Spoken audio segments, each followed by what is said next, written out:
അനുഗ്രഹിക്കട്ടെ. ഈ നല്ല മനോഹരപ്പെട്ട സമയത്തിനായി കർത്താവിനെ സ്തുതിക്കുകയും കർത്താവിനെ മഹത്വപ്പെടുത്തുകയും ചെയ്യുന്നു. ദൈവമക്കളാതെ നമുക്ക്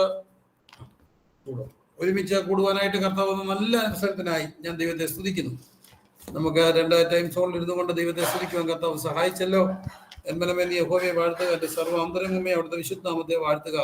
എന്മനമേ യഹോവയെ വാഴ്ത്തുക, അവിടുത്തെ ഉപകാരങ്ങളൊന്നും മറക്കരുത്. അപ്പോൾ ദൈവം നമ്മളെ സഹായിക്കട്ടെ. പ്രാർത്ഥിക്കും. കർത്താവേ, ഞങ്ങൾ ഒരുമിച്ച് പ്രാർത്ഥിക്കുന്നു. ഞങ്ങളോട് കരുണ തോന്നും സഹായിക്കും. ഒരുമിച്ച് കൂടുവാനായിട്ടും തിരുവചനം പങ്കുവയ്ക്കുവാനും പഠിക്കുവാനും ഒക്കെ ഞങ്ങൾക്ക് തരുന്ന അവസരങ്ങൾക്കായി നന്ദി പറയും. ഒരുമിച്ച് അനുഗ്രഹിച്ചാട്ട് പിതാവേ, അവിടുത്തെ സ്നേഹത്തിനായി കരുതലിനായി സ്തോത്രം. യേശുക്രിസ്തുവിന്റെ നാമത്തിൽ തന്നെ ആമേൻ. ദൈവം അനുഗ്രഹിക്കട്ടെ. എനിക്ക് കഴിഞ്ഞ വർഷത്തെ ഡിസംബർ മാസത്തിലെ ആന്തരിക യോഗത്തില് പൗർഷണി ശുശ്രൂഷിച്ചുകൊണ്ടിരുന്നപ്പോൾ ദൈവം തന്ന ഒരു നിയോഗമായിരുന്നു 2021 is the year of Bible study. രാവിലെ പ്രഭാത പ്രാർത്ഥന പൗർഷൽ ആരംഭിച്ചു. അതൊരു ബൈബിൾ സ്റ്റഡി ആയിട്ട് ഇങ്ങനെ പഴയ നിമിത്തം തുടരുന്നു. വൈകുന്നേരങ്ങളിൽ സന്ധ്യാപ്രാർത്ഥനയായി തുടരുന്നു. അപ്പോൾ സന്ധ്യയ്ക്ക് നമ്മൾ പുതിയ നിയമത്തിൻ്റെ ഒരു പോർഷൻ വായിക്കും. ഒരു ചെറിയ ഇൻഡക്റ്റീവ് ബൈബിൾ സ്റ്റഡി, വലിയ ഡീപ്പ് ബൈബിൾ സ്റ്റഡി എന്ന് പറയാനില്ല. വായിച്ച് നമുക്ക് മനസ്സിൽ നിന്ന് മനസ്സിലാകുന്നതൊക്കെ ചിന്തിച്ചും പങ്കുവെച്ചും പോകുന്ന, എന്നിട്ട് അന്നത്തെ വചനഭാഗങ്ങൾ ഏറ്റെടുത്ത് പ്രാർത്ഥിക്കുന്ന ഒരു പതിവ് രീതി പ്രഭാതവും വൈകുന്നേരം. രാവിലത്തെ പ്രാർത്ഥനയുടെ 100ാമത്തെ ദിവസമാണ് നാളെ രാവിലെ. വൈകുന്നേരങ്ങളിൽ ഇപ്പോൾ ലൂക്കോസ് വരെ ലൂക്കോസിന്റെ സുവിശേഷം 16ാം അധ്യായമാണ് ഇന്നെടുത്തത്. അപ്പോൾ അങ്ങനെ പോകുവാനായിട്ട് ദൈവം സഹായിച്ച അവിടുത്തെ കൃപകൾക്കായിട്ട് ഞാൻ ദൈവത്തിന് സ്തോത്രം ചെയ്തു. അപ്പം നമുക്ക് ദൈവം തരുന്ന എല്ലാ അനുഗ്രഹങ്ങളെയും നമുക്ക് ഓർക്കാം. നമുക്ക് വീണ്ടും ദൈവസന്ധിയിൽ തുടരാം. അങ്ങനെ കഴിഞ്ഞ പ്രാവശ്യം ദൈവം നമ്മുടെ ദൈവവചനം ധ്യാനിച്ച് നിർത്തിയത് എനിക്ക് തോന്നുന്നു 41ാമത്തെ അധ്യായത്തിലാണ്, അല്ലേ? 41ാം അധ്യായം. അങ്ങനെ ജോസഫ് മിസ്രൈം രാജാവായ ബറവാന്റെ മുമ്പാകെ നിൽക്കുമ്പോൾ അവൻ എത്ര വയസ്സായിരുന്നു? 30 വയസ്സായിരുന്നു. അപ്പൊ എത്ര വർഷം ഈ ഒരു ടൈം പീരീഡിൽ കൂടെ കടന്നുപോയി? 13 വർഷങ്ങൾ. ചെറിയൊരു കാര്യമല്ല. എന്നിട്ടാണ് ഈ ജോസഫിനെ ദൈവം ഉപയോഗിക്കുക. ഞാൻ ഇന്ന് ഇതുമായിട്ട് ബന്ധപ്പെട്ട അപ്പം ഈ ജോസഫ് 42ാം അധ്യായത്തിൽ 3ാം ദിവസം ജോസഫ് അവരോട് പറഞ്ഞ് നമുക്ക് അത് ചിന്തിക്കാം. അപ്പം ഈ 13 വർഷത്തെ കഷ്ടതയ്ക്ക് ശേഷമാണ് 42ാം അധ്യായത്തിലേക്ക് വരുമ്പോൾ 41ാമത്തെ അധ്യായത്തിൽ 30ാമത്തെ വയസ്സിൽ, ഈ 30ാമത്തെ വയസ്സിൽ വലിയ പ്രത്യേകതയുണ്ട്. യേശു കർത്താവ് 30ാമത്തെ വയസ്സിലാണ് പരിശുശ്രൂഷ ഏറ്റത്, സ്നാനം ഏറ്റിട്ട് പരിശുശ്രൂഷ തുടങ്ങി. പക്ഷേ ഈ ദൈവം ഉപയോഗിച്ച എല്ലാ മനുഷ്യർക്കും ഇങ്ങനെ ഒരു ബ്രാക്കറ്റ് പീരീഡ്, ഒരു സങ്കടത്തിന്റെ ഒരു പീരീഡുണ്ട്. ഞാനിന്ന് എന്നോട് ദൈവദാസൻ ഇങ്ങനെ പങ്കുവെച്ചതാണ്. പക്ഷെ അതെനിക്ക് ഭയങ്കര ഒരു തിരിച്ചറിവായിട്ട് തോന്നി. എല്ലാ ദൈവദാസന്മാരുടെയും എല്ലാ ദൈവമക്കളെയും ഉപയോഗിക്കപ്പെട്ട എല്ലാവരുടെയും ജീവിതത്തിൽ ഇങ്ങനെ കുറച്ച് സമയം കാണും. ഈ പുറപ്പാട് പുസ്തകം, നമ്മളെ പുറപ്പാട് പുസ്തകത്തിലൊക്കെ ദൈവം അനുവദിച്ചാൽ നമുക്ക് മുമ്പോട്ട് പോകുമ്പോൾ കാണാൻ കഴിയും. 25ാമത്തെ അധ്യായത്തിൽ, ഇതിന് സന്ദർഭോചിതമായിട്ട് ഞാൻ പറഞ്ഞതേ ഉള്ളൂ. എന്തിനായിരിക്കാം ഇങ്ങനെയൊക്കെ ദൈവം അനുവദിക്കുന്നത്? ഈ 25ാം അധ്യായത്തിലാണ് പുറപ്പാട് പുസ്തകം. ഞാൻ ഇച്ചിരി ഒന്ന് വിഷയം വിടുകയാണ്. പക്ഷെ വിഷയത്തിന്റെ കാതൽ എന്ന് പറയുന്നത് എന്തിനായിരുന്നു ഈ 13 വർഷം എന്നുള്ളതാണ് നമ്മൾ ചിന്തിക്കുന്നത്. അപ്പോൾ നമ്മളിത് പുറപ്പാടി വരുമ്പോൾ ചിന്തിക്കേണ്ട ഒരു കാര്യമാണ്. എങ്കിലും ഇന്ന് എന്നോട് ദൈവം ഇടപെട്ടൊരു കാര്യം, ഈ പുറപ്പാട് പുസ്തകം 25ാം അധ്യായത്തിൽ ദൈവം പറയുന്നുണ്ട്, നിങ്ങൾ മോശയോട് പറയും, നിങ്ങൾ വഴിപാട് സ്വീകരിക്കാൻ പറയും. വഴിപാട് സ്വീകരിക്കുമ്പോൾ എല്ലാവരോടും പറയേണ്ടത് നല്ല മനസ്സോടെ തരുന്ന ഏവനോടും നിങ്ങൾ എനിക്ക് വേണ്ടി വഴിപാട് വാങ്ങണം. കണ്ടോ? 25ന്റെ 1 നല്ല മനസ്സോടെ, അതൊന്ന് അടിവരെ ഇട്ടേക്കണേ. നല്ല മനസ്സോടെ തരുന്നവരുടെ മേടിക്കണം. ദൈവത്തെ ഓർത്ത് എന്നും ദൈവദാസന് പ്രാർത്ഥിക്കണം. ഈ നല്ല മനസ്സില്ലാത്ത ആരുടെയും പൈസ ദശാംശമായി സ്വത്രാഴ്ചയായിട്ടും വരാതിരിക്കാൻ പ്രാർത്ഥിക്കണം. ദശാംശം സ്വത്രാഴ്ചം വരികയും വേണം, നല്ല മനസ്സില്ലാത്തത് വരാതും പാടില്ല. രണ്ടും വരണവും വേണം, വരികയും ചെയ്യരുത്. ആരുടെ വരണം? നല്ല മനസ്സുള്ളവരുടെ മനസ്സും അടുക്കരുത്. നല്ല മനസ്സില്ലാത്ത ഒരുത്തൻ്റെ നമുക്ക് വേണ്ട. അത് വന്നാലേ ഭയങ്കര ബന്ധനമാണ്. അതുകൊണ്ട് ഈ നല്ല മനസ്സോടെ തരുന്ന ഏവനോടും നിങ്ങൾ എനിക്ക് വേണ്ടി വഴിപാട് ശേഖരിക്കണം. അപ്പൊ ദൈവത്തെ ഓർത്ത് ആരും നല്ല മനസ്സില്ലാതെ കൊടുക്കരുത്. നിങ്ങൾ കൊടുത്തില്ലാത്തതുകൊണ്ട് നിങ്ങളെ ആരും വെടിവെക്കത്തില്ല, നിങ്ങൾക്ക് ആർക്കും ഫൈനും ഒന്നും വരത്തില്ല. പക്ഷെ കൊടുക്കുകയാണെങ്കിൽ നല്ല മനസ്സോട് കൊടുന്ന് വഴിപാടെ സ്വീകരിക്കാമെന്ന് പറയുന്നു. എന്നിട്ട് പറയുകയാണ്, നീലനൂൽ, ധൂമ്രനൂൽ, ചുവപ്പുനൂൽ, പഞ്ഞിനൂൽ, കൊലാട്ട രോമം, ചുവപ്പിച്ച ആട്ടുകൊറ്റന്മാർ, തകശുതോൽ. തകശുതോൽ എനിക്കൊന്ന് എരുമത്തോലാണ്. തകശുതോല്, കതിരമരം, പിന്നെ ഏഫോദ്, മാർപ്പതക്കത്തിന് പതിപ്പാൻ ഗോമേതക കല്ല്, രക്തങ്ങൾ എന്നിവയാണ്. ഇതെല്ലാം മേടിക്കണം വഴിപാടായിട്ട്, രക്തങ്ങളെല്ലാം മേടിക്കണം. എന്നിട്ട് ഇതെല്ലാം മേടിച്ചിട്ട് എന്തോ ചെയ്യണം? 28-ാം അധ്യായത്തിൽ വരുമ്പോൾ പറയാണ്, ഈ ശുശ്രൂഷകന്റെ, പുരോഹിതന്റെ, മഹാപുരോഹിതന്റെ ഉടുപ്പ് വസ്ത്രം ധരിക്കണം. എങ്ങനെ ധരിക്കണം? ഭയങ്കരമാണ്. അതിന് 4-ാം വാക്യം, അവർ ഉണ്ടാക്കി കൊടുക്കുന്ന വസ്ത്രമോ പതക്കം, ഏഫോദ്, നീളക്കുപ്പായം, ചിത്രത്തൈലുള്ള നിലയങ്കി, 28-4, മുടി, നടുക്കെട്ട് എന്നിവ.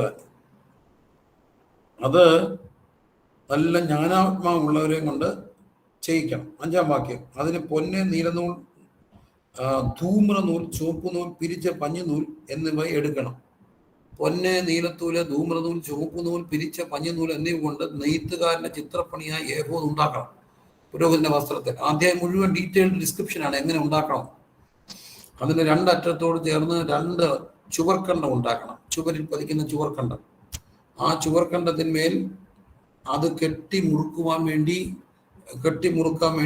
കെട്ടിമുറുക്കുവാൻ അതിന്മേലുള്ളതായി ചിത്രപ്പണിയായ നടുക്കെട്ട്, അതിൽ തന്നെ അതിന്റെ പണി പോലെ പൊന്ന്, നീലനൂൽ, ധൂമ്രനൂൽ, ചുവപ്പുനൂൽ, പൊന്നുനൂലും കൊണ്ട് ഇതുണ്ടാക്കണം. എന്നിട്ട് ഇസ്രായേൽക്കാരുടെ പേര് കൊത്തണം. അവയുടെ പേരുകൾ 6 ഒരു കല്ലിലും ശേഷമുള്ള 6 മറ്റേ കല്ലും കൊത്തണം. രത്നശില്പിയുടെ പണിയായി മുദ്രക്കത്ത് പോലെ 2 കല്ലിൽ ഇസ്രായേൽക്കാരുടെ പേര് കൊത്തണം. രത്നങ്ങൾ അവ പൊൻ തടങ്ങളിൽ പതിക്കണം. പന്തടം എന്താ? പൊൻ പലകയിൽ തടിക്കണം. ഈ പുരോഹിതന്റെ വസ്ത്രമാണ് ഈ പറയുന്നത്. പൊൻ പലകകൾ എന്ത് ചെയ്യണം? ധരിക്കണം. കല്ല് 2 ഏഫോദിന്റെ ചുമൽക്കണ്ടലിന്മേൽ ഇസ്രായേൽ മക്കൾക്ക് വേണ്ടി ഓർമ്മക്കല്ലായി വയ്ക്കണം. അഹരോൻ യഹോവയുടെ മുമ്പാകെ അവരുടെ പേര് ഓർമ്മയ്ക്കായി തന്റെ 2 ചുമലിലും വഹിക്കണം. പൊന്നുകൊണ്ട് തടങ്ങൾ ഉണ്ടാക്കണം. തങ്കം കൊണ്ട് ചരട് പോലെ മുറിച്ച് കൊത്തുപണിയായി 2 സരപ്പളി ഉണ്ടാക്കണം. സരപ്പളി തടങ്ങളിൽ ചേർക്കണം. ഇനിയും ന്യായവിധി പതക്കം ചിത്രപ്പണിയായിട്ട് ഉണ്ടാക്കണം. ഏഫോദിന്റെ പണിക്കായി വീണ്ടും പൊന്നുനൂല്, നീലനൂല്, ധൂമ്രനൂല്, ചുവപ്പുനൂല്, പിരിച്ച എന്നിവ കൊണ്ടുണ്ടാക്കണം. എന്നിട്ട് താഴോട്ട് വരുമ്പോൾ അതിന്റെ കൽപ്പനയിൽ 4 നിര കല്ല് പതിക്കണം. താമ്രമണി, പീതരക്തം, മരതകം, ഭയങ്കര ഡയമണ്ട്സ് ആണ്. ഇതായിരിക്കണം 1-ാമത്തെ നിര. 4 12, 4 നിരകളാണ്. 2-ാമത്തെ നിര മാണിക്യം, നീലക്കല്ല്, വജ്രം. സ്വർണ്ണം ഉപയോഗിക്കുന്നവർക്കൊക്കെ ഒരു കൊതി വരുന്നുണ്ട്. സ്വർണ്ണത്തെക്കാട്ടും വലിയാണ് കല്ല്. മൂക്കുത്തിയിലൊക്കെ വെക്കുന്ന കല്ല് കണ്ടിട്ടില്ലേ? ചെറിയ കല്ലൊക്കെ പതിപ്പിച്ച് മൂക്കുത്തിയൊക്കെ പോലെ ലക്ഷക്കണക്കിന് രൂപയാണ് കല്ലിനാ വില.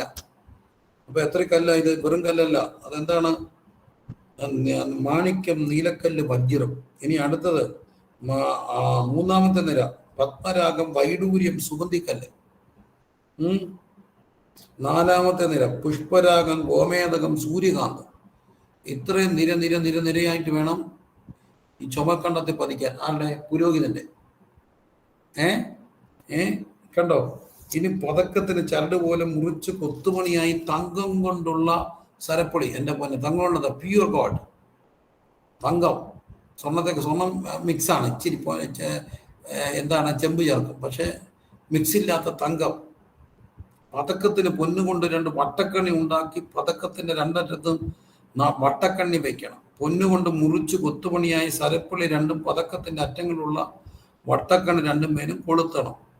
എൻ്റെ തമ്പുരാനെ, ഇതെല്ലാം പിന്നെ അടുത്ത ഇങ്ങോട്ട് വരുമ്പോൾ പൊന്നുകൊണ്ട് വട്ടക്കണ്ണി ഉണ്ടാക്കി പതക്കത്തിന്റെ 2 അറ്റത്തും ഏഫോദിന്റെ കീഴറ്റത്തിന് നേരെ അതിന്റെ വിളിമ്പിൽ അകത്തായി വെക്കണം. പൊന്നുകൊണ്ട് വേറെ 2 വട്ടക്കണ്ണി ഉണ്ടാക്കി ഏഫോദിന്റെ മുൻഭാഗത്ത് അതിന്റെ 2 ചുമൽക്കണ്ടത്തിന്മേൽ താഴെ അതിന്റെ ഇണപ്പിരികിന് അല്ലെങ്കിൽ ഏഫോദിന്റെ നടുക്കെട്ടിൽ മരായി വെക്കണം. പൊന്ന് പതക്കം ഏഫോദിന്റെ നടുക്കെട്ട് മേലെ കണ്ടായിരിക്കും. ഏഫോദിൽ ആടാതിരിക്കേണ്ടതിന് അതിന്റെ വട്ടക്കലിന്മേൽ ഏഫോദിന്റെ വട്ടക്കലിലൂടെ നീല നാട കൊണ്ട് കെട്ടണം. അങ്ങനെ അഹരോൻ വിശുദ്ധ മന്ദിരത്തിൽ കിടക്കുമ്പോൾ ന്യായവിധി പതക്കത്തിൽ ഇസ്രായേൽ മക്കളുടെ പേര് എപ്പോഴും യഹോവയുടെ മുമ്പാകെ ഓർമ്മയ്ക്കായിട്ട് അഹരോൻ യഹോവയുടെ സന്ധ്യ കിടക്കുമ്പോൾ അവന്റെ ഹൃദയത്തിൽ ഇരിക്കണം. ഇനി എന്തോ ചെയ്യണം? ഏഫോദിന്റെ അങ്ക് മുഴുവൻ നീലനൂൽ കൊണ്ടുണ്ടാക്കണം. യഹോവയുടെ മുമ്പാകെ വഹിച്ചുകൊണ്ട് വേണം പുരോഹിതൻ നിൽക്കാൻ. ഇനിയും പുരോഹിതന്റെ പ്രത്യേകത, ഏഫോദിന്റെ അങ്കി മുഴുവൻ നീലനൂൽ കൊണ്ടുണ്ടാക്കണം. നീലനൂൽ, ധൂമ്രനൂൽ, ചുവപ്പുനൂൽ. അതിന്റെ 33 എന്നുകൊണ്ട് ചുറ്റും അതിന്റെ വെളിവിൽ മാതളപ്പഴങ്ങളും അവയുടെ ചുറ്റും പൊന്നുകൊണ്ടുള്ള മണി ഉണ്ടാക്കണം. ഈ എഫോദിന്റെ താഴെ ഇങ്ങനെ മണികൾ ഉണ്ടാക്കണം, പൊന്നുകൊണ്ടുള്ള മണി. അതിനകത്ത് പൊന്മണി, മാതളപ്പഴം ഇങ്ങനെ വേണം. ഇതെന്തിനാ അറിയാം? മണി കെട്ടിത്തൂക്കി പുരോഹിതനെ കെട്ടിവിടുന്നേ. അതെന്തിനാന്ന് ചോദിച്ചാൽ അവിടെ കാണുന്നുണ്ട്, വിശുദ്ധ മന്ദിരത്തിൽ കടക്കുമ്പോഴും പുറത്ത് വീഴുമ്പോഴും അവൻ മരിക്കാതിരിക്കേണ്ടതിന് അത് ശബ്ദം കേൾക്കണം. എന്ന് പറഞ്ഞാൽ എല്ലാവർക്കും എവിടെ വേണേലും പോവാം. പക്ഷേ ഈ പുരോഹിതന്മാർക്കൊരു കുഴപ്പമുണ്ട്. നമ്മളെല്ലാവരും പുരോഹിതരാകട്ടോ. മഹാപുരോഹിതന് പ്രത്യേകിച്ചൊരു പ്രശ്നം, അങ്ങേരെ എവിടെങ്കിലും പോയെങ്കിൽ നാട്ടുകാരറിയും. അതാണ് ഈ പുരോഹിതന്റെ മഹാപുരോഹിതന്റെ പ്രശ്നം. ബാക്കി എല്ലാവർക്കും എവിടെയും പോകാം, മഹാപുരോഹിതൻ എവിടെ പോയാലും ജനം അറിയും. അപ്പം ജനം അറിയാൻ വേണ്ടി, എങ്ങും പോകാതിരിക്കാൻ വേണ്ടി തമ്പുരാൻ മണി കെട്ടിയാണ് ഈ പുരോഹിതനെ വിടുന്നത്. പുരോഹിത ശുശ്രൂഷ എന്തൊരു പാടാ! ചുമൽക്കണ്ടത്ത് ജനത്തെ വഹിച്ചുകൊണ്ട് നിൽക്കണം. പിന്നെ മണി കെട്ടിയാൽ നടക്കാനൊക്കത്തുള്ളൂ. പടപടാന്ന് കേൾക്കും. ഇപ്പം വേറെ എങ്ങും പോകാനൊക്കത്തില്ല, ജനം അറിയും. ഇനി ഇതെല്ലാം കഴിഞ്ഞിട്ട് പിന്നെ ഇവരുടെ എല്ലാം കുറ്റം അകരവും വഹിക്കണം. കണ്ടോ, അടുത്ത വാക്യത്തിലേക്ക് വരുമ്പം അതിൻ്റെ എത്രാമത് 38 അല്ലേ, 38. ഇസ്രായേൽ മക്കൾ തങ്ങളുടെ സകല വിശുദ്ധ വഴിപാടും ശുദ്ധീകരിക്കുന്ന വിശുദ്ധ വസ്തുക്കളുടെ കുറ്റം അകരവും വഹിക്കേണ്ടതിന് അത് അഹരോന്റെ നെറ്റിമേ ഇരിക്കണം, അവന്റെ നെറ്റിയിരിക്കണം. എല്ലാവരുടെയും കുറ്റം ഈ പുരോഹിതൻ വഹിക്കണം. പഞ്ഞു നിലക്കൊണ്ട് ഉള്ളങ്കിയും വിചിത്ര പണിയായി നെയ്യണം. നടുക്കെട്ടും ചിത്രത്തണി പണിയായിട്ട് ഉണ്ടാക്കണം. ഭയങ്കര വസ്ത്രമാണ് ഈ പുരോഹിതന്റെ, ഭയങ്കര വസ്ത്രം എന്ന് പറഞ്ഞാൽ ഇന്നത്തെ ഒരു നിലവാരം അനുസരിച്ച് 3 കോടി 4 കോടി രൂപയുടെ വജ്രമല്ല ഇതിനകത്തുണ്ട്. ഇതൊക്കെ ഇട്ടുകൊണ്ട് അങ്ങോട്ട് ഇറങ്ങുമ്പോൾ എന്തൊരു ഗുമ്മം, ഭയങ്കര വൈബായിട്ട് ഇറങ്ങുന്നത്. അപ്പം ആൾക്കാർ പറയും പുരോഹിതൻ തന്നെ ഇതെല്ലാം ഇട്ട് കല്യാണം നടത്താൻ പറയണം. അതെന്തിനാ? ഫോട്ടോയ്ക്കൊക്കെ നിൽക്കുമ്പോൾ ഈ വജ്രമൊക്കെ അങ്ങോട്ട് ഭയങ്കര ഹാലോയി വരും. പുരോഹിതൻ കല്യാണം നടത്തണം, മഹാപുരോഹിതൻ. ശവടക്കിന് മഹാപുരോഹിതൻ വേണം. കാരണം ഇതെല്ലാം ഒരു എടുപ്പല്ലേ ഈ സംഭവം എല്ലാം ഇട്ടുകൊണ്ട് വരുന്നത്.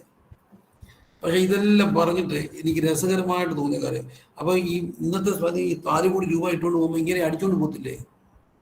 എല്ലാം വജ്രം, നീലനൂല്, മഞ്ഞുനൂല്, പൊന്നുനൂല്, പിന്നെ എന്താണ് താമരക്കല്ല്, വീതരത്നം, വൈഡൂര്യം, പുഷ്പരാഗം, മരതകം, മാണിക്യം, ഇതെല്ലാം കുത്തി ശരീരത്തെ വെച്ചേക്കുക. അടിച്ചുകൊണ്ട് പോയില്ലല്ലോ ഉള്ള കാര്യം. നമ്മുടെ ഈ തങ്കാങ്കി കൊണ്ടുവന്ന് റാന്നിക്കൂടാ ശബരിമലയ്ക്ക് എന്തോ ഒരു പോലീസ് സന്നാഹം, എസ് പി ഉൾപ്പെടെ സകല സന്നാഹത്തോടു കൂടിയ തങ്കയങ്കി കൊണ്ടുവന്ന് എന്നാ കാര്യം?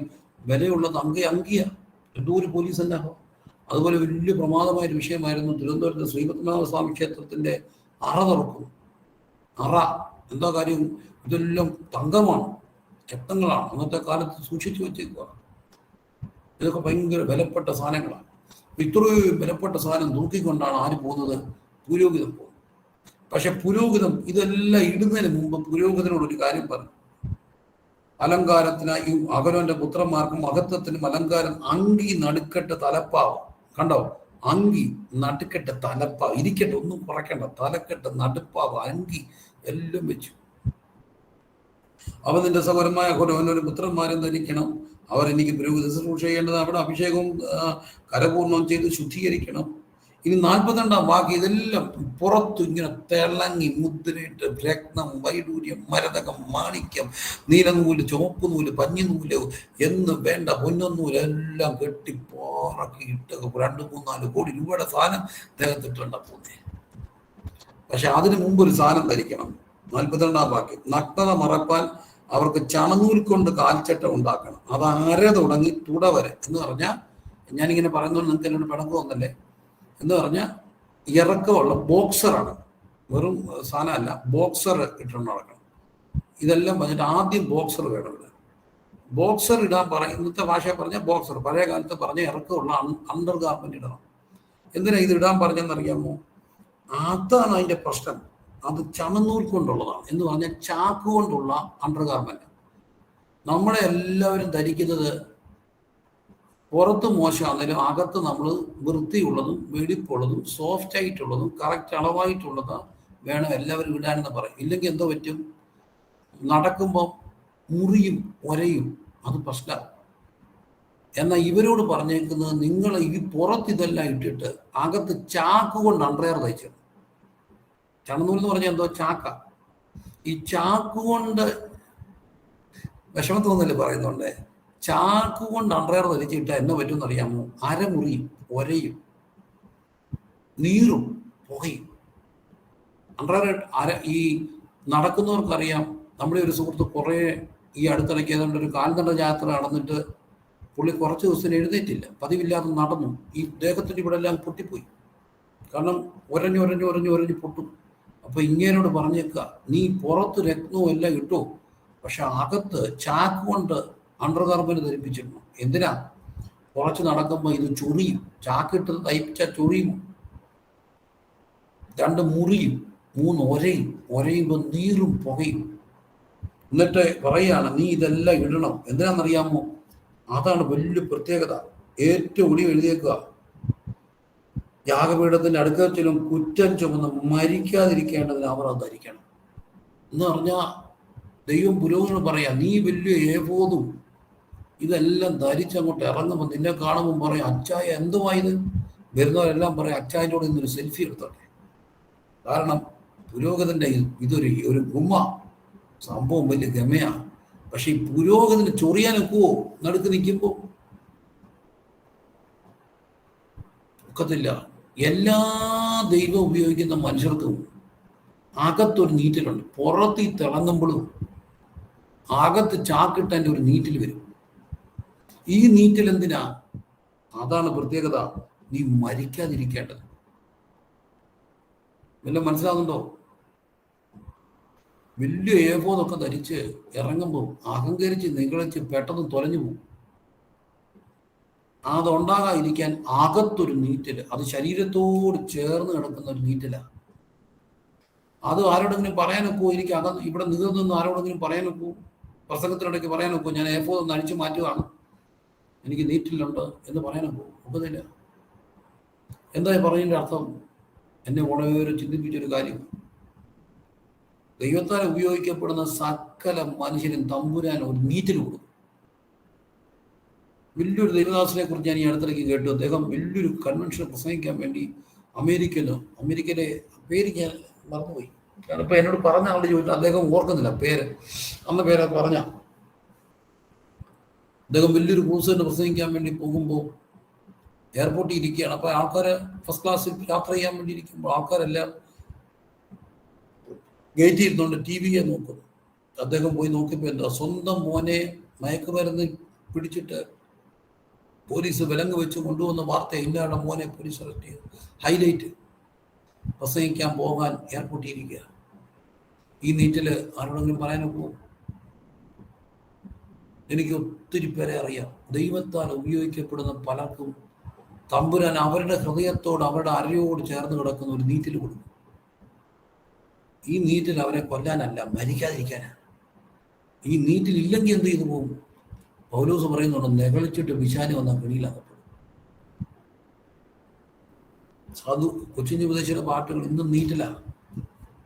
മക്കളിങ്ങനെ മരിച്ചു പോകുമ്പോൾ മനുഷ്യൻ പാടി, ദുഃഖത്തിന്റെ പാനപാത്രം കർത്താവിന്റെ കയ്യിൽ തന്ന സന്തോഷത്തോടെ അത് പറഞ്ഞു. ആ നീറ്റലായി ഇന്ന് നമുക്ക് അനുഗ്രഹമായി.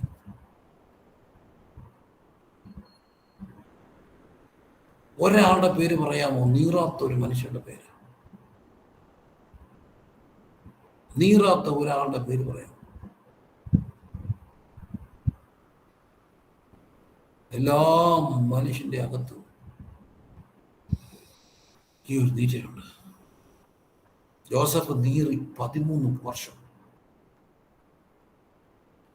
1-2 വർഷമല്ല, 13 വർഷം കാരാഗ്രഹത്തിലെത്തി നീട്ടിച്ചു. എന്തിനാ? എൻ്റെ ഉദ്ദേശം അവൻ്റെ കയ്യാൽ സാധിക്കേണ്ടത്. എന്നിൽ വചനത്തിന്റെ വെളിച്ചം പകർന്ന, വചനം പഠിക്കാൻ ഒരു വചനത്തിന്റെ വെളിച്ചം എന്നിൽ കത്തിച്ച ഒരു സുഹൃത്തുണ്ട്, പാസ്റ്റർ ജെയിംസ് കുര്യാക്കോസ്. അദ്ദേഹം ഇപ്പം ശ്രീധര ഹോസ്പിറ്റലിൽ ബ്രെയിൻ ട്യൂമർ ഓപ്പറേറ്റ് ചെയ്യാൻ വേണ്ടി ആശുപത്രിക്കകത്ത് കിടക്കുക, ഓപ്പറേഷന് വെയിറ്റ് ചെയ്തുകൊണ്ടിരിക്കുക. ഡേറ്റ് അവർ പറഞ്ഞിട്ടില്ല, ഇന്ന് നാളെ കാണും. ഞാൻ കണ്ടിട്ടുള്ള പ്രാർത്ഥനാധീരയായ ഒരു സഹോദരി പുറത്തു വരാൻ കഴിയാത്ത കടത്തിനകത്ത് മുങ്ങി കുളിച്ച് കിടക്കുക. ഇപ്പം ഭയങ്കര ഒരു ശാരീരിക പ്രയാസത്താൽ ഹോസ്പിറ്റലിൽ നിന്ന് ഇപ്പം ഡിസ്ചാർജ് ചെയ്തിട്ടുണ്ട്. അവരെ പോലെ ദേശത്തിന് വേണ്ടി ഉപസിക്കുന്ന ഒരു സ്ത്രീ. എന്താ കർത്താവേ? ദൈവം പറഞ്ഞു, നിന്റെ അരിയോട് ചേർന്നൊരു നീറ്റൽ കാണും. കാരണം ഈ പുറത്തെ തിളക്കം മനുഷ്യൻ കാണുമ്പോൾ അകത്തെ മുറിവ് ആരും കാണത്തില്ല. അത് അപ്പം അകത്തെ ആ മുറിവാണ് പുറത്തെ ശുശ്രൂഷയുടെ വെളിപ്പെടൽ. ഈ മുറിയാത്ത, ഉടയാത്ത, ഒരയാത്ത പലരും പ്രസംഗിക്കുമ്പോൾ ഞാൻ ശ്രദ്ധിച്ചിട്ടുണ്ട്, ഭയങ്കര ശബ്ദകോലാഹലമായിരിക്കും, തകർത്ത് അന്യഭാഷയൊക്കെ പറഞ്ഞ് ഭയങ്കര ബഹളമൊക്കെ വെച്ച്, പക്ഷെ ഇങ്ങനെ ജീവൻ വ്യാപരിക്കത്തില്ല. അന്നേരം ഒരു ബഹളവും കൈയടിയൊക്കെ കാണും, നമുക്കൊന്ന് കൈയടിക്കാനൊക്കെ തോന്നും, പക്ഷെ വലിയ ഇമ്പാക്റ്റ് ഉണ്ടാകത്തില്ല. എന്താ കാര്യം? അവരിൽ നിന്ന് ജീവൻ വ്യാപരിക്കത്തില്ല. ജീവൻ വ്യാപരിക്കുന്നത് ഈ വേദനയിലാണ്. ഞങ്ങളിൽ മരണവും നിങ്ങളുടെ ജീവൻ. 13 വർഷം നല്ല പ്രായത്തിൽ ഒരു ചെറുപ്പക്കാരനെ കൊണ്ടുവന്ന് കാരാഗ്രഹത്തിയിട്ട് എന്തിനാ?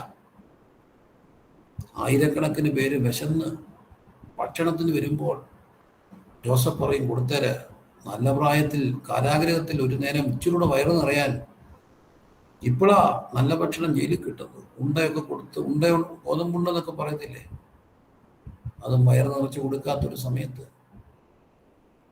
എല്ലാവർക്കും ഒരേ ഡ്രസ്സാണ്, നമ്പറാണ്, അവളെ പേരില്ല. നമ്പർ 103, നമ്പർ 204, പേരില്ല, നമ്പറാ. ഒരേ ജയിൽ പുള്ളിയുടെ വസ്ത്രമാണ്. എന്നിട്ട് ഉച്ചയാകുമ്പോൾ പോയി ഭക്ഷണത്തിന് കുന്തിക്കണം, വേലാളന്മാരുടെ അടി മേടിക്കണം, മൂത്ത കുറ്റവാളികളുടെ തല്ല് കിട്ടും, എല്ലാം മേടിക്കണം. അതുകൊണ്ട് എന്ത് പറ്റി? തൻ്റെ മുമ്പിൽ നിരനിരയായി സഹോദരന്മാർ നിൽക്കുമ്പോൾ വിശന്നവനെ ശിക്ഷിക്കാൻ തോന്നാത്തതുപോലെ തൻ്റെ ഹൃദയം അലിഞ്ഞത് വിശപ്പറിഞ്ഞതുകൊണ്ട്. വിശപ്പറിഞ്ഞവനെ ഈ വിശപ്പിന്റെ വില അറിയത്തുള്ളൂ. ജോസഫ് എന്തുകൊണ്ടാണ് പാണ്ഡ്യശാലി പണിത് ക്ഷാമം മാറ്റിയത്? വിശപ്പിന്റെ വലിയ വിശപ്പിന്നും പലർക്കും അറിയത്തില്ല. ഞാൻ നിങ്ങളോട് പറഞ്ഞതെന്ന് എനിക്കറിയത്തില്ല. ബിരിയാണി എന്ന കഥ ഞാൻ പറഞ്ഞു. ബിരിയാണി, സന്തോഷ് എച്ചിക്കാനം എന്ന് പറയുന്ന ഒരു ചെറുകഥാകൃത്ത് എഴുതിയ ബിരിയാണി എന്ന് പറഞ്ഞൊരു കഥാസമാഹാരമാണ്. അതിനകത്ത് ഒരു കഥയാണ് ബിരിയാണി. ആ പുസ്തകം ഞാൻ പോയി മേടിച്ചു, DC ബുക്സിൽ പോയി. എവിടെ ഒരു നിരൂപണത്തിൽ വായിച്ചതാണ്, പക്ഷെ അതപ്പം ഡീറ്റെയിൽ അറിയാൻ വേണ്ടി ഞാൻ പോയി മേടിച്ചു. ബിരിയാണി എന്ന് പറഞ്ഞ കഥ എഴുതിയിരിക്കുന്നതിൻ്റെ കഥാപശ്ചാത്തലം ഇതാണ്. അന്യസംസ്ഥാന തൊഴിലാളിയാ. ഇന്ന് നമ്മൾ അന്യസംസ്ഥാന തൊഴിലാളി എന്ന് മലയാളത്തിൽ പറയത്തില്ല, അതിഥി തൊഴിലാളി. അപ്പോൾ അതിഥി തൊഴിലാളിയ ഒരു മനുഷ്യൻ പണിയ കാത്തിങ്ങനെ ടൗണിൽ നിൽക്കുക. ഫോർച്യൂണർ കാറിൽ വന്ന് കുലുങ്ങി. ഈ അങ്ങനത്തെ കാറൊക്കെ വന്ന് ചവിട്ടി നിൽക്കുമ്പോൾ ഒരു ബ്രേക്കും ഒരു നിരക്കവും ഒരു കുലുക്കും ഒക്കെ ഉണ്ട്. കുലുങ്ങി നിന്നു. ഡോറേന്ന് ഹാജിയെ വിളിച്ചു ചോദിച്ചു, പണിയുണ്ടോ? ഇല്ല. ഒരു പണിക്ക് പോകുന്നോ? എന്താ പണി? ഒരു കുഴിയെടുക്കണം. എവിടെ? ഇന്ന വീട്ടിൽ. ശരി, എത്ര രൂപ ശമ്പളം? അവൻ 800 ചോദിച്ചു. 800 പറഞ്ഞ അവസാനം 500 ഒപ്പിച്ചു. കയറിക്കോ. കുഴി വെട്ടാനുള്ള വ്യത്യാസമൊക്കെ എന്തുവാണ്, മൺവെട്ടിയെല്ലാം എടുത്ത് വണ്ടിയെ കയറ്റി കുറച്ചുകൊണ്ട് കാറിൻ്റെ പുറകിൽ പാവം കയറിയായിരുന്നു. വില കൂടിയ കാറ് ഹാജിയാരുടെ മുറ്റത്ത് വന്നിറങ്ങി. ഹാജിയാരുടെ കൊച്ചിൻ്റെ കല്യാണമായിരുന്നു.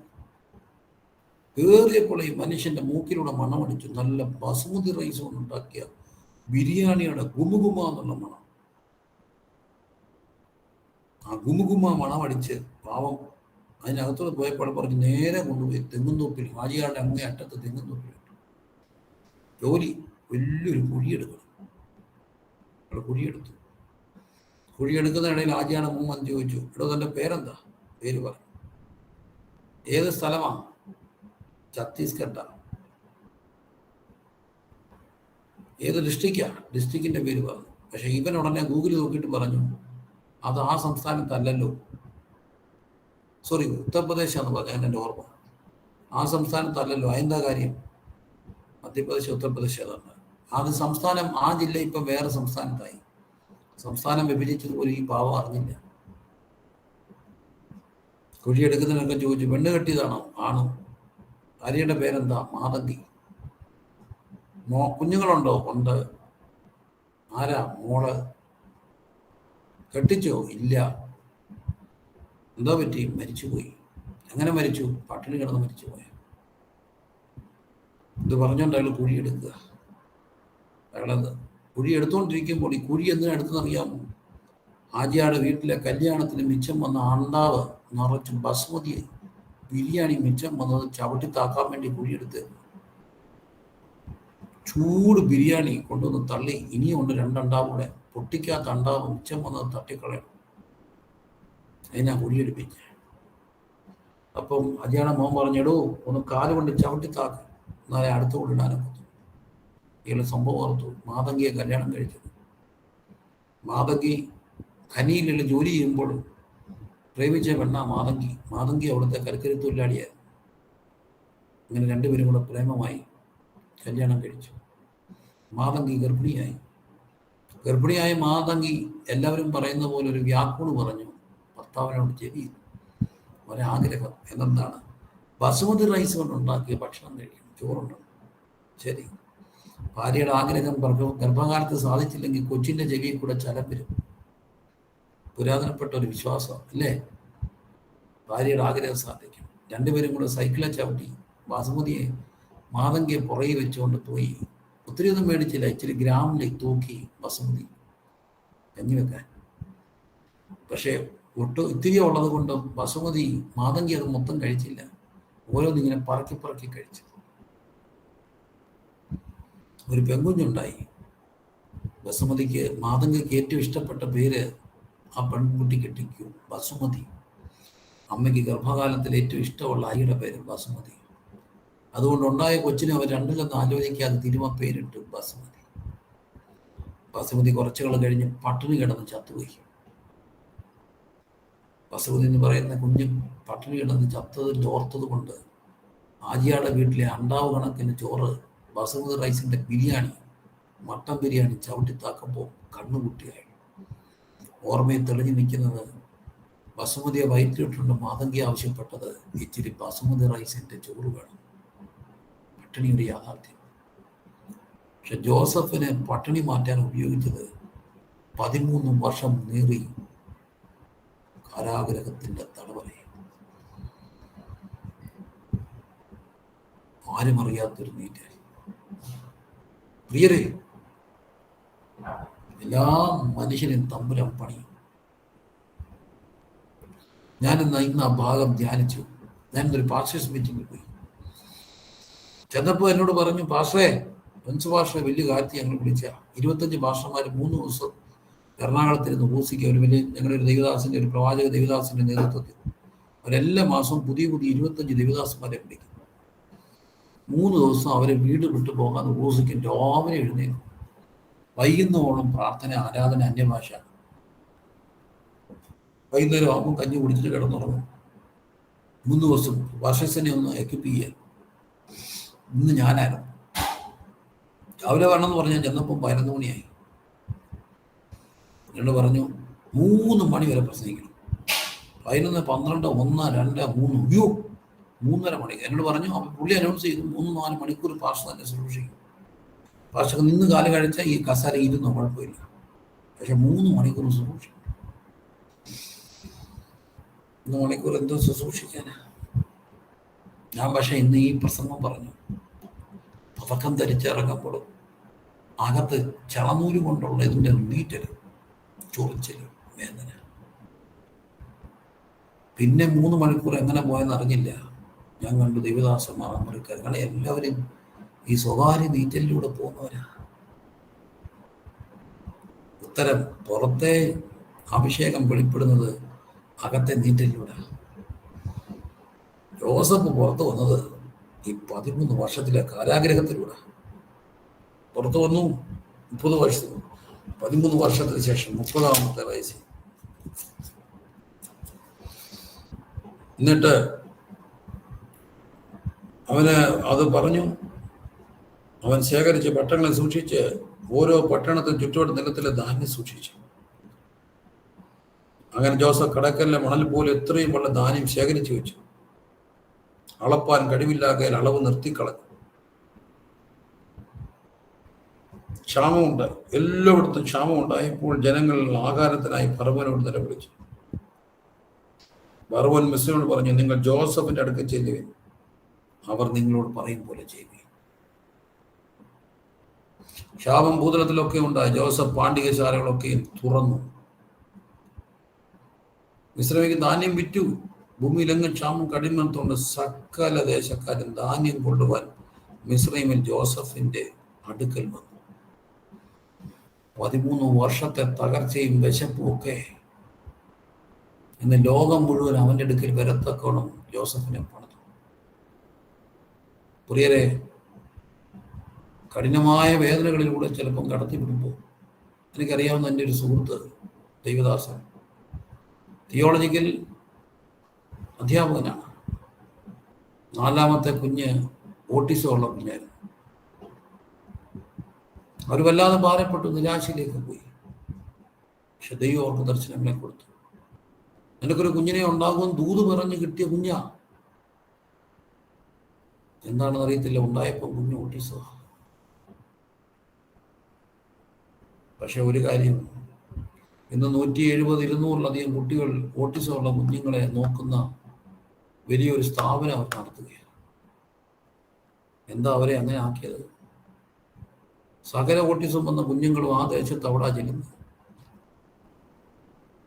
ഒരു കുഞ്ഞിനെ ദൈവം കൊടുത്തത് 100 കണക്കിന് കുഞ്ഞുങ്ങൾക്ക് വേണ്ടി സ്കൂൾ തുറന്നു. ജോസഫ് അനുഭവിച്ച വേദന പാണ്ഡികശാലകളായി തീർക്കപ്പെട്ടു.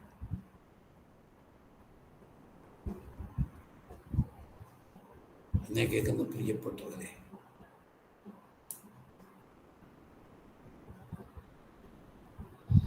എനിക്കറിയാവുന്ന ഒത്തിരി പേരും ആരോടും പറയാൻ കഴിയാത്ത ഒത്തിരി വേദനയിൽ കൂടെ പോകുന്ന ശക്തരായ പ്രവാചകരെ എനിക്കറിയാം. വീട്ടിൽ ചെല്ലുമ്പോൾ മനോരോഗിയായ ഭാര്യ മൂകിയായിരിക്കുക. 100 കണക്കിന് പ്രിയപ്പെട്ടവരുടെ മാനസിക ഭൂതങ്ങൾ വിട്ടുപോകുമ്പോൾ സ്വന്തം ഭാര്യ മനോരോഗിയായ പ്രിയപ്പെട്ടവർ. ഒത്തിരി പേര് ലഹരിക്കടിമകളായി പുറത്തു വരുമ്പോൾ സ്വന്തം കുഞ്ഞ് ലഹരിക്കടിമയായി നോക്കി നിൽക്കേണ്ടി വരേണ്ട സാഹചര്യം. എന്തിനാ ഇനീറ്റൽ പാണ്ഡികശാലികൾ തുറക്കാൻ? ഒരു നിമിഷം എല്ലാവരും കണ്ണം നടച്ച്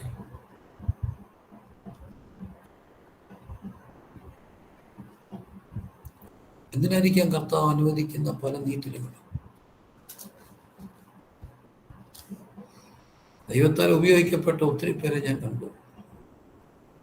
പലരും സ്വകാര്യമായി നീറ്റില്ല.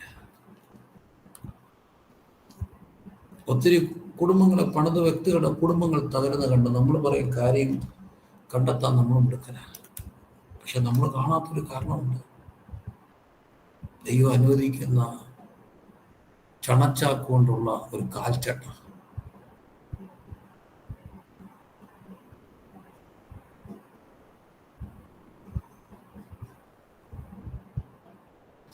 ഇന്നുള്ള ശോധന നൽകുന്ന വേദന, ഇന്നുള്ള ശോധന നൽകുന്ന വേദന, വിഷമമുള്ളതെങ്കിലും വിലയുണ്ടതിനു പൊന്നിലും. വിഷമമുള്ളതെങ്കിലും വിലയുണ്ടതിനു പൊന്നിലും, ആശ്വസിച്ച് ആനന്ദിക്കും ഞാൻ സദാ. ആശ്വസിച്ച് ആനന്ദിക്കും ഞാൻ സദാ. അനാഥിനാഥൻ യേശു എൻ ധനം, അന്യനായി ഭൂവിലെന്നാൽ ധന്യനായി ഞാൻ ക്രിസ്തുവിൽ സദാ.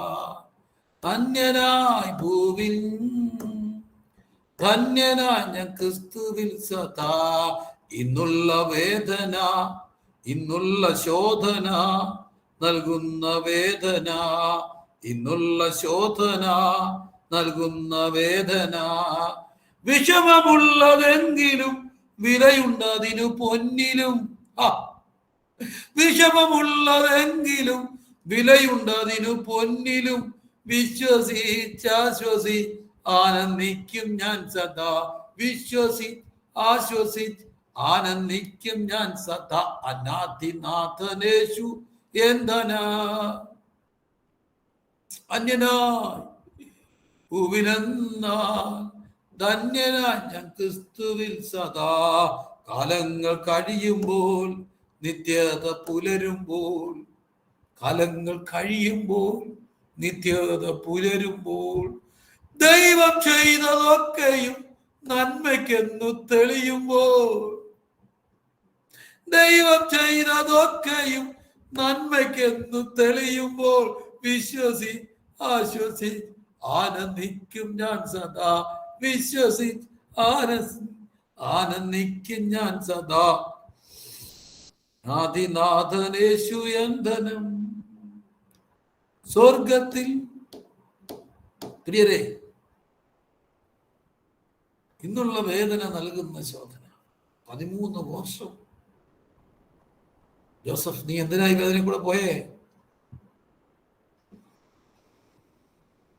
ചില കുടുംബ ജീവിതത്തിൽ അവർ കുറെ നാൾ വേദനയിലൂടെ കടന്നുപോയി കാണും. ചില മക്കളുടെ ബന്ധത്തിൽ അവർ വേദനയോടെ കടന്നുപോയി കാണും. ചില ജോലിയുള്ള ബന്ധത്തിൽ വേദനയോടെ കടന്നുപോയി കാണും. എന്തിന്? എല്ലാവരും പാണ്ഡികശാലകൾ തുറന്നപ്പോൾ വരുന്നത് ജോസഫിന്റെ അടുക്കലാണ്.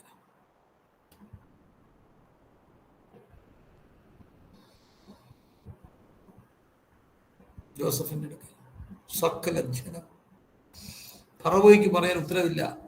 നിങ്ങൾ ജോസഫിന്റെ അടുക്കൽ ചെന്നിട്ട് ജോസഫ് എന്താന്ന് വെച്ചാൽ അതുപോലെ ചെയ്യ്. ഫറവോ, നിനക്കെന്താ പറയാനുള്ളത്? എനിക്കൊന്നും അറിയുന്നില്ല, പക്ഷെ ജോസഫിനെ അറിയാം. നിത്യത കാലങ്ങൾ കഴിയുമ്പോൾ, നിത്യത പുലരുമ്പോൾ, കാലങ്ങൾ കഴിയുമ്പോൾ, നിത്യത പുലരുമ്പോൾ, ദൈവം ചെയ്തതൊക്കെയും നന്മയ്ക്കെന്നു തെളിയുമ്പോൾ, ഗ്ലോറി, ദൈവം ചെയ്തതൊക്കെയും നന്മയ്ക്കെന്നു തെളിയുമ്പോൾ വിശ്വസിച്ച് ആശ്വസിച്ച് ആനന്ദിക്കും ഞാൻ സദാ. വിശ്വസിച്ച് ആശ്വസിച്ച് ആനന്ദിക്കും ഞാൻ സദാ. അനാദിനാഥനേശു യന്ധന അന്യനായി ഭൂവിലെന്ന ധന്യനായ ഞാൻ ക്രിസ്തുവിൽ സദാ. എന്നെ കേൾക്കുന്ന പ്രിയപ്പെട്ടവര്, 13 വർഷത്തെ വേദന. 42-ാം അധ്യായം. മിസ്രയീമിൽ ധാന്യമുണ്ടെന്ന് യാക്കോബ് പറഞ്ഞപ്പോൾ തന്റെ പുത്രന്മാരോട്, നിങ്ങൾ തമ്മി നോക്കി നിൽക്കുന്നുണ്ട്. നാം മരിക്കാതെ ജീവിച്ചെങ്കിൽ അവിടെ ചെന്ന് അവിടെ നിന്ന് നമുക്ക് ധാന്യം കൊള്ളുന്നു പറഞ്ഞു. 10 പേർ മിസ്രയീമിൽ ധാന്യം കൊള്ളുവാൻ പോയി. ബെന്യാമിനെ കൊണ്ടുപോയില്ല. കാരണം അവന് വല്ല ആപത്തും സംഭവിക്കും. യാക്കോബ് അവനെ സുഖം അയച്ചില്ല. ഇറാൻ ദേശ ക്ഷാമം ഉണ്ടായിരുന്നുവല്ല. ജോസഫ് ദേശത്തിന് അധിപനായിരുന്നു. അവൻ തന്നെയായിരുന്നു ദേശത്തിലെ സകല ജനങ്ങൾക്ക്. അവൻ തന്നെയായിരുന്നു ദേശം വിറ്റത്, ധാന്യം വിറ്റത്. അവർ അവനെ സാഷ്ടാംഗം നമസ്കരിച്ചു. അവർ അവനെ നമസ്കരിച്ചു.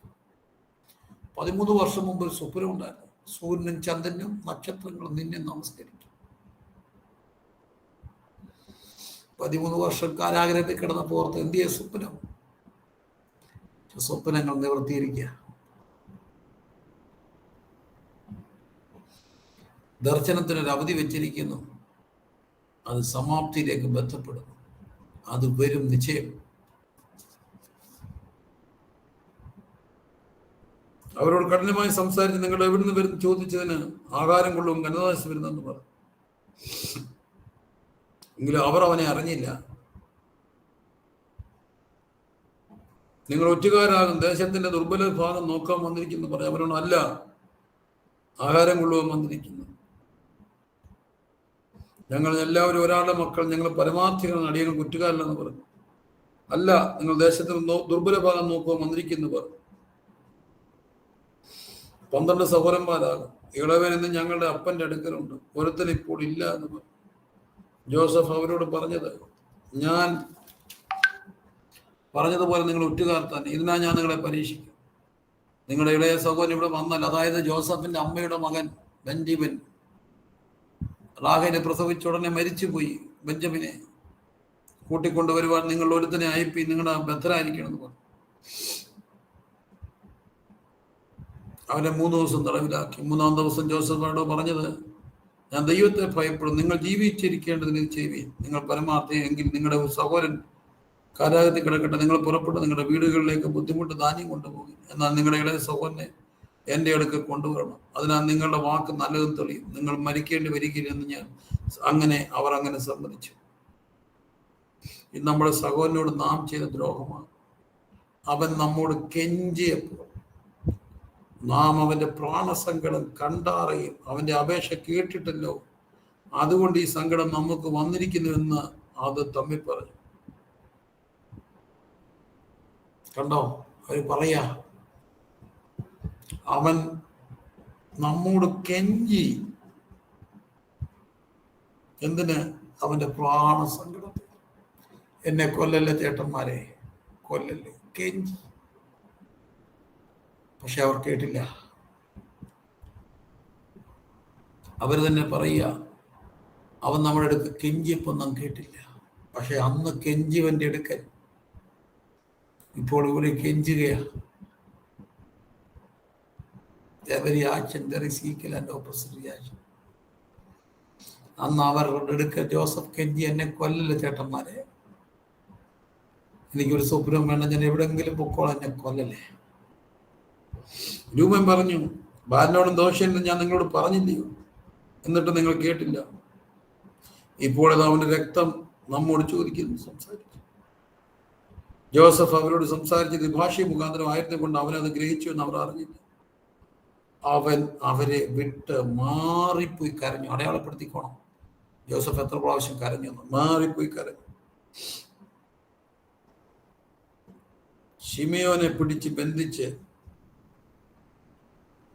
അവരുടെ ദ്രവ്യം അവന്റെ ചാക്കിൽ തിരികെ വെക്കാനും വേണ്ടി ആഹാരം അവർക്ക് കൊടുക്കാൻ ജോസഫ് കൽപ്പി. അങ്ങനെ പോയി.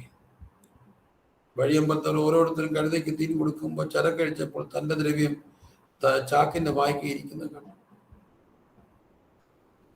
എല്ലാവരും പറഞ്ഞു, എന്റെ ചാക്കിൽ ഇരിക്കുന്നു എന്ന് പറഞ്ഞു. അപ്പോൾ അവിടെ ഉള്ളം തളർന്നു, അവർ വിറച്ചു. ദൈവം നമ്മോട് ചെയ്ത് എന്തും തമ്മിൽ തമ്മിൽ പറഞ്ഞു. തങ്ങൾക്ക് സംഭവിച്ചൊക്കെ അവനോട് അറിയിച്ചു. ദേശത്തിലെ അധിപനായവൻ ഞങ്ങളെ ദേശത്ത് ഒറ്റുകാരെന്ന് പറഞ്ഞ് വിചാരിച്ചു, കഠിനമായി സംസാരിച്ചു. അപ്പന്റെ മക്കൾ 12 സഹോദരന്മാരാകുന്ന ഒരുത്തൻ ഇപ്പോൾ ഇല്ല, ഇളയവൻ കനാൻ ദേശത്ത് ഞങ്ങളുടെ അടുക്കലുണ്ടെന്ന് പറഞ്ഞു. നിങ്ങളുടെ സഹോദരനെ എന്റെ അടുക്കൽ വിട്ടേച്ച് നിങ്ങളുടെ പോവാന്ന് പറഞ്ഞു.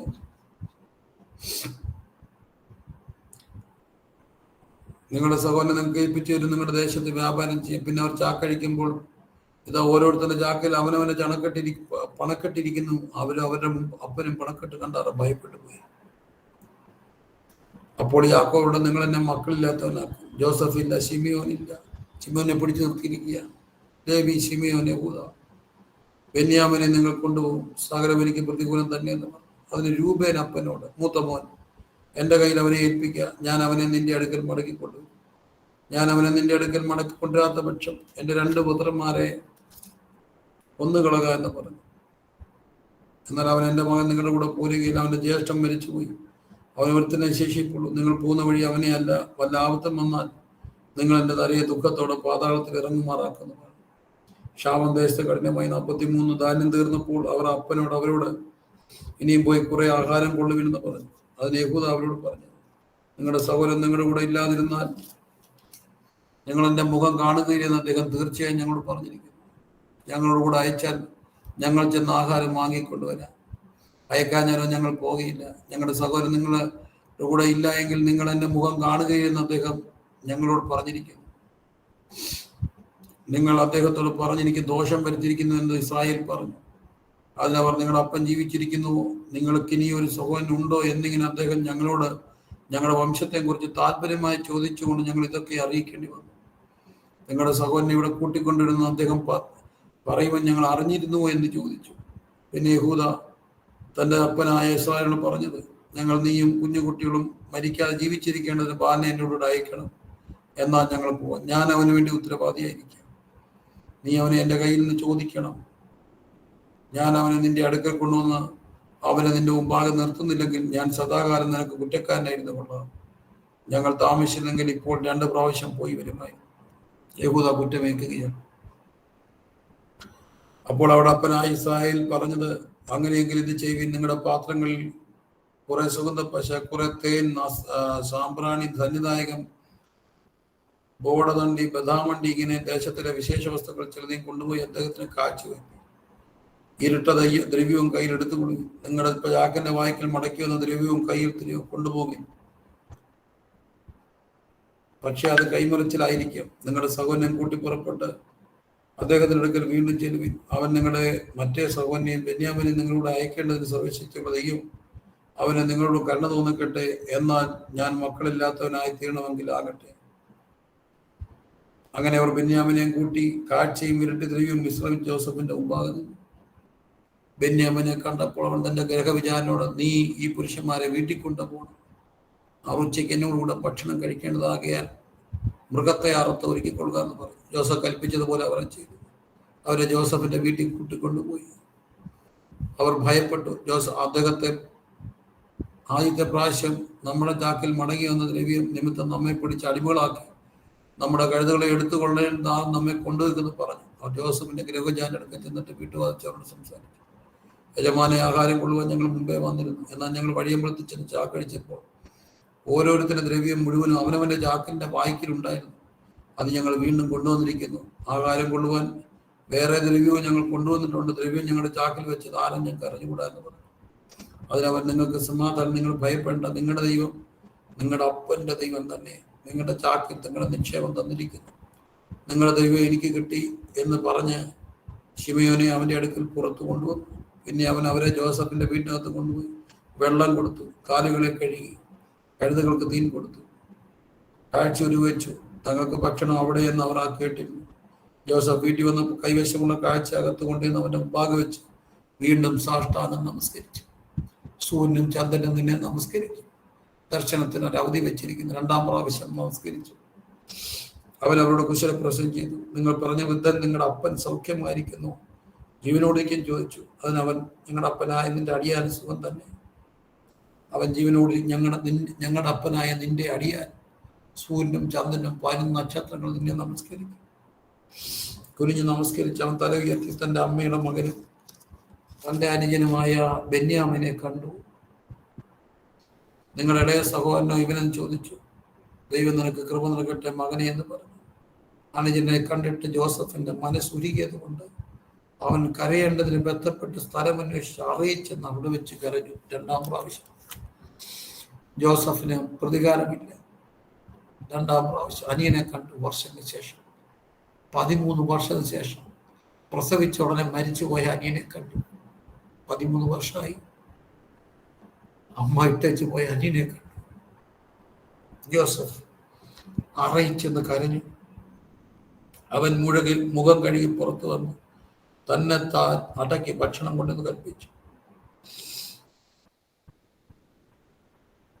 അവരോട് ഭക്ഷിക്കുന്ന മിസ്രൈമർ എബ്രായരോട് ഭക്ഷണം കഴിക്കരുതെന്ന് അത് മിസ്രൈക്ക് വെറുപ്പാകും.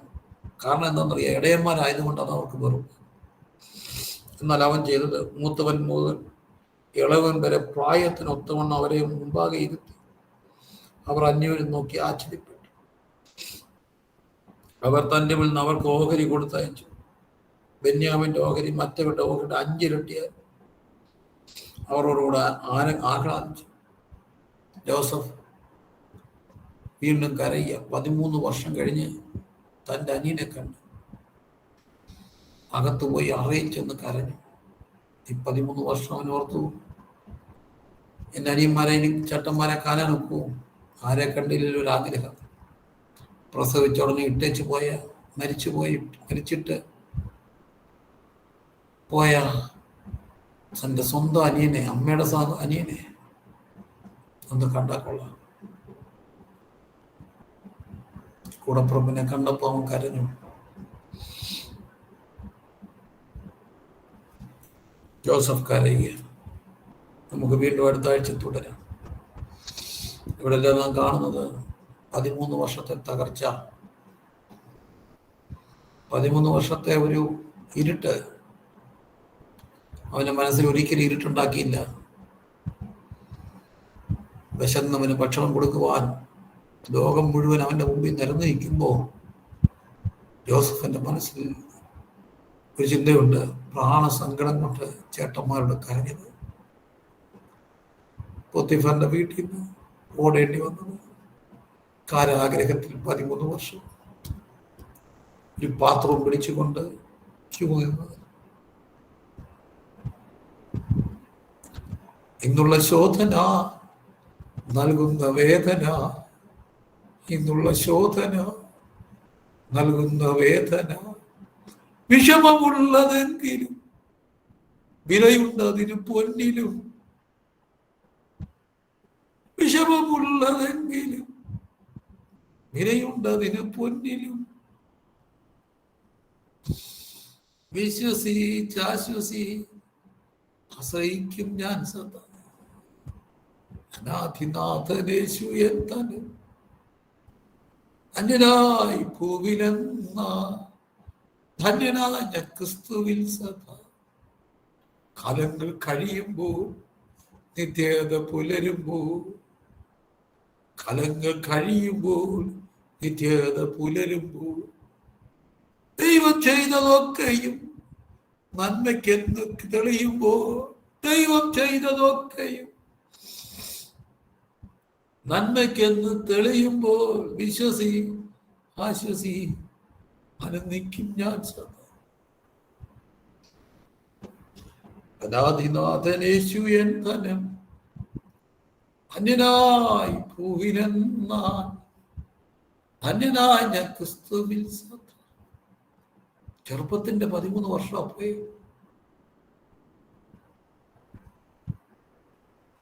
13 വർഷത്തിന്റെ മീറ്റൽ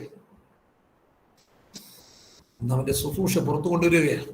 എല്ലാവർക്കും ഭക്ഷണം കൊടുക്കുന്ന ശുശ്രൂഷ. അരക്കച്ചയോട് ചേർന്നിരിക്കുന്ന സ്വകാര്യ നൊമ്പരങ്ങളോട് കടന്നു പോകുന്ന 1000 അഭിഷക്തരെ, 1000 ദൈവമക്കളെ എനിക്കറിയാം. അവരുടെ വ്യക്തിപരമായ വേദനകൾക്ക് വിടുതലില്ല. പക്ഷെ അവരിലൂടെ ഒത്തിരി പേർ വിടുവിക്കപ്പെടും. Why me, Lord? There is an answer for that. നിന്നെ എനിക്ക് എൻ്റെ ഇഷ്ടത്തിൽ ഉപയോഗിക്കാനുണ്ട്. എല്ലാവർക്കും ഭക്ഷണം കൊടുക്കാൻ ഒരാളെ വേണമെങ്കിൽ ആ വിശപ്പിന്റെ വില അറിയിക്കാൻ ഒരു സമയം കണ്ടുപോകാൻ എല്ലാ കണ്ണുകളടച്ച്. ജോസഫിന് പരാതിയില്ല, വൈരാഗിയില്ല. പക്ഷെ അവനൊന്നറിയാം, മാറിയിരുന്ന് കരയാനറിയാം. അതുകൊണ്ട് സംഗീതക്കാരൻ പറയുന്നു, ജോസഫിനെ ആട്ടിൻകൂട്ടുന്ന പോലെ ജോസഫിന്.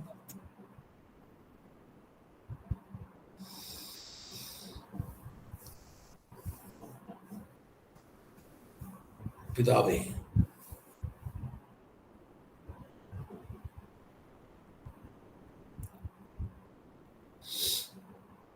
ഞങ്ങളുടെ എല്ലാ നൊമ്പരങ്ങൾക്ക് പിന്നിലും ദൈവം കരുതി വെച്ചിട്ടുള്ള അനുഗ്രഹങ്ങൾക്കായി സ്തോത്രം. ചില വർഷങ്ങൾക്ക് ഞങ്ങൾക്ക് നഷ്ടപ്പെട്ട പോലും അത് ഒത്തിരി പേർക്ക് ലാഭമാക്കി മാറ്റുന്ന വഴികൾക്കായി സ്തോത്രം. ഞങ്ങൾക്കറിയില്ല ദൈവത്തിന്റെ പദ്ധതികൾ. ചോദ്യങ്ങൾ അറിയുന്ന ദൈവം ദോഷമായിട്ടൊന്നും ചെയ്യില്ല. എന്നെ അവൻ അടിച്ചാലും അവൻ എന്നെ സ്നേഹിക്കും. അതുകൊണ്ട് ദൈവം ചെയ്യുന്ന എല്ലാം നന്മയ്ക്കാണ്. അത് നാളുകളിൽ ഞങ്ങൾക്ക് അനുഗ്രഹമാണെന്നുള്ള തിരിച്ചറിയുകയും ജീവിക്കാൻ സഹായിച്ചു. ഈ സഭയ്ക്കായി, ദൈവദാസനായ സഭാമക്കൾക്കായി എല്ലാം പ്രാർത്ഥന വർദ്ധിക്കട്ടെ, വിശാലപ്പെടട്ടെ, യൂറോപ്പിന്റെ മണ്ണിൽ ഉപയോഗിക്കപ്പെടട്ടെ. വലിയ ഉണവായിക്കണമേ യേശു കർത്താവിൻ നാമത്തിൽ തന്നെ. 13 വർഷം ദോഷമായോ? ഇല്ല. ദോഷമായിട്ടൊന്നും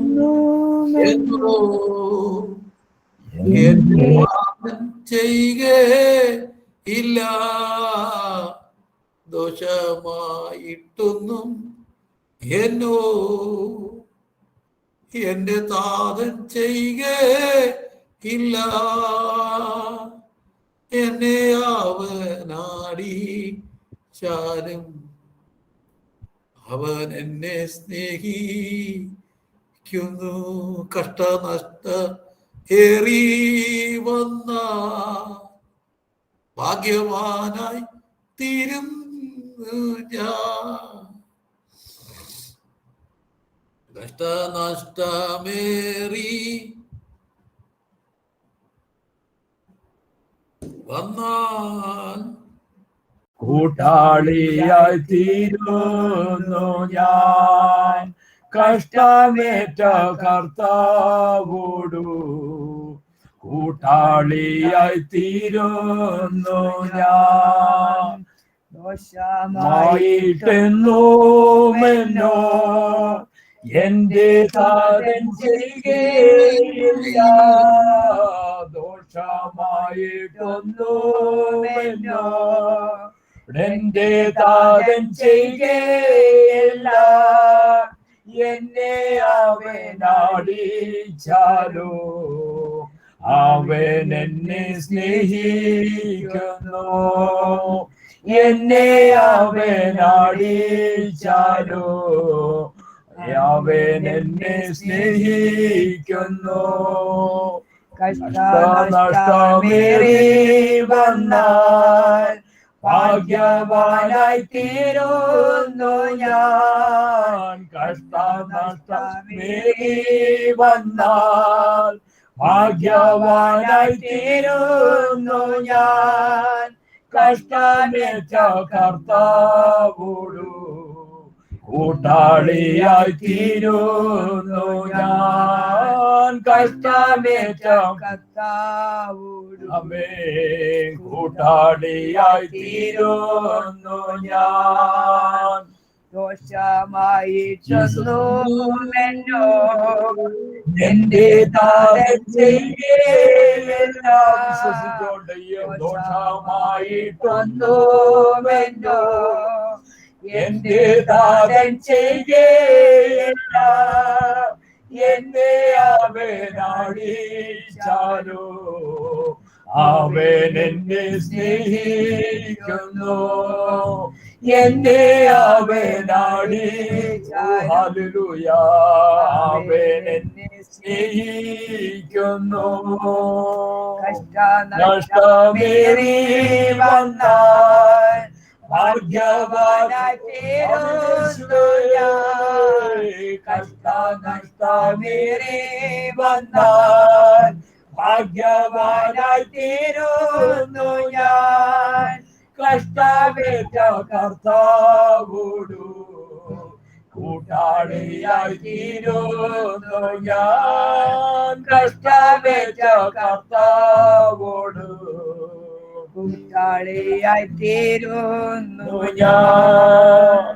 ലോകസുഖമെന്തു തരും ആത്മാക്ലേശമാതിൻ ോ ആത്മക്ലേശമാതിൻ ബല സൗഭാഗ്യമുള്ള ജീവേ കഷ്ടതയിൽ വർദ്ധിക്കുന്നു. സൗഭാഗ്യമുള്ള കഷ്ടതയിൽ വർദ്ധിക്കുന്നു. ദോഷമായിട്ടൊന്നുമെന്നോ എന്റെ താതൻ ചെയ്യുകയില്ല. ദോഷമായിട്ടൊന്നുമെന്നോ എന്റെ താതൻ ചെയ്യുകയില്ല. എന്നെ അവരാലും അവൻ എന്നെ സ്നേഹിക്കുന്നു. എന്നെ അവൻ അടിച്ചാലോ അവൻ എന്നെ സ്നേഹിക്കുന്നു. ഗ്രഹിക്കട്ടെ. എല്ലാ 13 വർഷത്തെ ഗ്യാപ്പും ജോസഫിനെ കൊണ്ട് നിർത്തിയിരിക്കും. പൊട്ടക്കെട്ടി കിടന്ന് പ്രാണസങ്കടത്തോടെ കെഞ്ചിയപ്പോൾ ജോസഫ് എന്തിനാണ് ഇസ്മായിലെ കച്ചവടക്കാർക്ക് വിറ്റപ്പോൾ എന്തിനാ വിശുദ്ധിക്ക് വേണ്ടി നിന്നിട്ട് പൊത്തിക്കൊണ്ട വനത്തിന് കാലാഗ്രഹത്തിൽ പോയി പോർത്തും മണ്ടനായ